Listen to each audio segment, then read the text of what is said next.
अब आपका नेटवर्क 10 के खास कार्यक्रम रिपोर्टर्स लाइव में स्वागत है, जिसमें हमारे साथ प्रदेशों की राजधानियों और शहरों से हमारे संवाददाता जुड़ेंगे और जानकारी देंगे कि क्या है उनके शहर की खास खबरें। और इसी पर अधिक जानकारी के लिए हमारे साथ हमारे संवाददाता ईशा ठाकुर चंडीगढ़ से जुड़ गई हैं। उत्तर प्रदेश के ब्यूरो चीफ राघवेंद्र प्रताप सिंह हमारे साथ जुड़ गए हैं और हमारे साथ अजहर हुसैन श्रीनगर से जुड़ गए हमारे संवाददाता। सबसे पहले राघवेंद्र, आपके पास आते हुए अगर उत्तर प्रदेश की मैं बड़ी खबरों की बात करूं, क्योंकि देखिए आज खास दौरे पर भी सीएम योगी आदित्यनाथ हैं, तो क्या बड़े अपडेट्स आज हैं?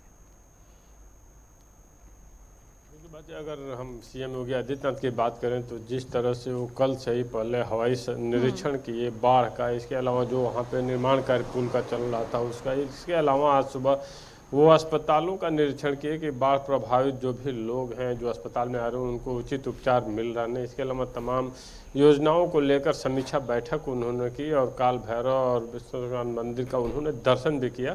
आज शाम को हालांकि सीएम योगी आदित्यनाथ वापस आ जाएंगे। 2 दिवसीय उनका दौरा था चंदौली और बनारस, आज दूसरा दिन है, आज शाम को उनकी वापसी है। इसके अलावा अगर हम प्रमुख खबरों की बात कर लें तो जिस तरह से छांगुर की गिरफ्तारी के बाद से जिस तरह से लगातार उस पर कार्रवाइयाँ चल रही हैं, ईडी की एंट्री के बाद से एसटीएफ की एंट्री, एटीएस की एंट्री, जिस तरह की लगभग 40 करोड़ की संपत्ति उसकी जब्त की गई है और धर्मांतरण के नाम पे जिस तरह से विदेशी फंडिंग की बातें सामने आई हैं, तो कार्रवाई उसके बाद से और तेज कर दी गई है। ऐसी संभावनाएं दिख रही हैं कि सऊदी अरब के भी कुछ मुल्क इसमें शामिल हैं इस अवैध धर्मांतरण में, और जो विदेशी फंडिंग हुई है उसमें उनकी संलिप्तता देखने को मिली है। तो एटीएस की कार्रवाई और ईडी की कार्रवाई और तेज इस जमालुद्दीन और छांगुर जो मौलवी है जो धर्मांतरण कराता था, इस पे कार्रवाइयाँ बढ़ती जा रही हैं और उसके भतीजे को और उसके अन्य सहयोगियों की भी गिरफ्तारी की जा चुकी है और अन्य गिरफ्तारियाँ भी होने की संभावनाएँ हैं।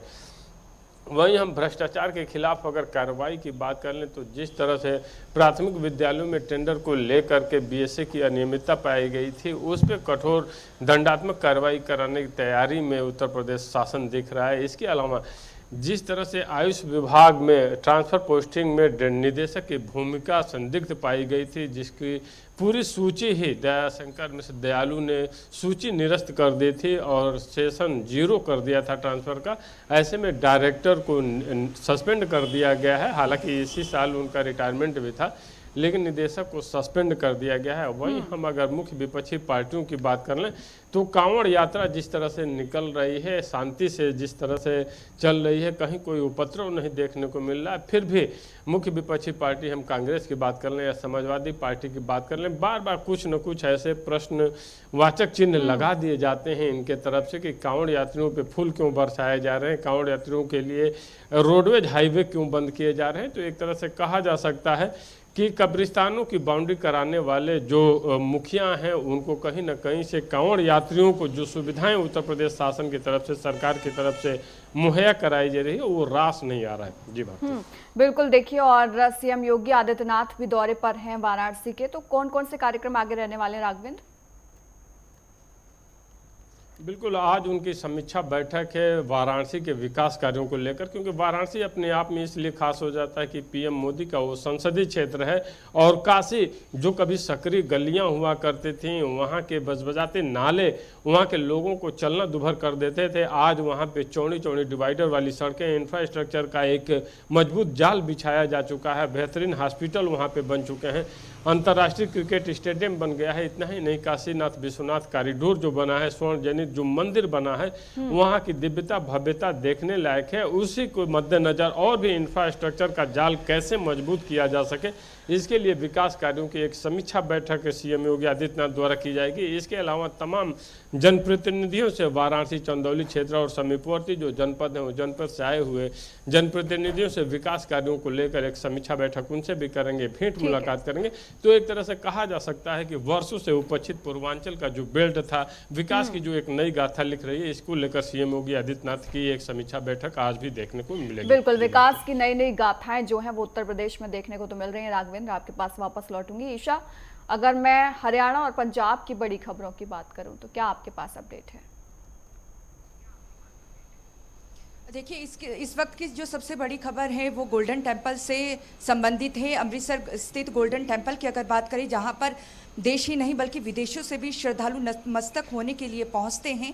पिछले 5 दिनों से लगातार ईमेल के जरिए धमकी दी जा रही थी। आरडीएक्स के से उड़ाने की धमकी जो मिल रही थी एसजीपीसी को, उसमें कहीं ना कहीं पंजाब पुलिस को एक बड़ी सफलता यहां पर मिली है। तमिलनाडु से 2 युवकों की गिरफ्तारी हुई है। फिलहाल पुलिस की तरफ से अभी इसमें कुछ कहा नहीं जा रहा है, लेकिन सूत्रों के हवाले से जो खबर मिल रही है उसके मुताबिक तमिलनाडु से 2 युवकों की गिरफ्तारी हुई है और इन युवकों पर ही आरोप है कि इन्होंने वहाँ के जो पूर्व मुख्यमंत्री हैं पिनाराई विजयन, उनके नाम को लेकर एक फर्जी मेल आईडी बनाई थी, जिसके जरिए ये लगातार एसजीपीसी को मेल भेज रहे थे। साथ ही साथ उसे टैग भी किया जा रहा था पंजाब के मुख्यमंत्री भगवंत मान और अमृतसर के जो कांग्रेस सांसद हैं गुरजीत सिंह औजला, उन्हें।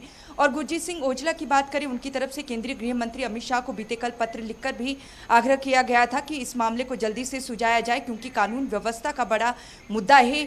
गोल्डन टेम्पल में लाखों सैलानी हर रोज़ यहाँ पर नतमस्तक होने आते हैं, तो सुरक्षा को लेकर एक बड़ा मुद्दा है।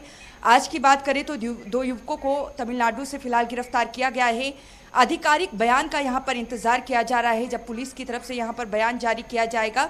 लेकिन पंजाब के मुख्यमंत्री भगवंत मान की तरफ से बीते कल डीजीपी के साथ एक हाई लेवल की बैठक यहाँ पर की गई थी और चंडीगढ़ में जो ये बैठक रही है उसमें मुख्य तौर से ये आदेश दिए गए थे कि पंजाब को हाई अलर्ट पर रखा जाए और पंजाब पुलिस की मुस्तैदी बढ़ाई जाए। जो सार्वजनिक स्थल है, साथ ही साथ धार्मिक स्थलों पर जो पुलिस की मुस्तैदी है वो बढ़ा दी गई है। लगातार चेकिंग की जा रही है, क्योंकि सुरक्षा से जुड़ा एक बड़ा मुद्दा है ये। और 15 अगस्त भी देखिए आने वाला है, तो ऐसे में सुरक्षा के लिहाज से पंजाब को जिस तरीके से संवेदनशील माना जाता है, अंतर्राष्ट्रीय सीमा पाकिस्तान के साथ जुड़ती है और यही वजह है कि अब हाई अलर्ट पर एक बार फिर से पंजाब को रखा गया है।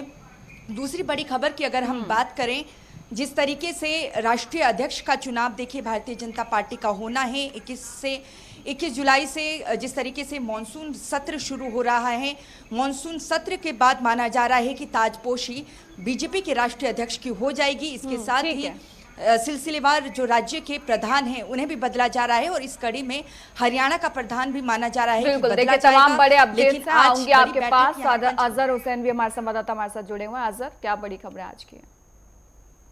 देखिए, अगर हम सबसे अहम खबरों की ओर बात करें, मैं थोड़े से दृश्य दिखाने की कोशिश करता हूं, क्योंकि ये विजुअल फिर नहीं मिल सकता है। थोड़े से यहाँ पे मैं दृश्य दिखाने की कोशिश करता हूं यहाँ पे कि जिस तरीके से अमरनाथ यात्रा 2025 जो चल रही थी, उसी सिलसिले में हालांकि कल दिन के हवाले से ये यात्रा जो है स्थगित कर दी गई थी, लेकिन आज एक बार फिर जो ही मौसम में बेहतरी आई और जम्मू के भगवती नगर से जो जत्था है वो निकलकर इस नेशनल हाईवे 44 पे रवाना दवा है। हालांकि यहाँ पे सिक्योरिटी फोर्सेस जिसमें सीआरपीएफ और पुलिस जो मिलके इस पूरे यात्रा की सुरक्षा कर रहे हैं और तस्करा जिस तरीके से हम कर रहे हैं कि किस तरीके से जो भारतीय जवान है, पर्टिकुलरली सीआरपीएफ और जम्मू कश्मीर पुलिस मुस्तैदी से काम कर रहे हैं और इसके बीचों बीच जिस तरीके से हम बात कर रहे हैं कि सिक्योरिटी के कड़े इंतजाम किए गए। ये मेरे पीछे आप देख सकते हैं नेशनल हाईवे 44 है और यहाँ पे भी जो काफिला है, अमरनाथ यात्रा का जो काफिला है वो रवां दवा है। अगर हम आज सुबह की बात करें, आज सुबह जो है भगवती नगर आपको रोकना चाहूंगी सीधे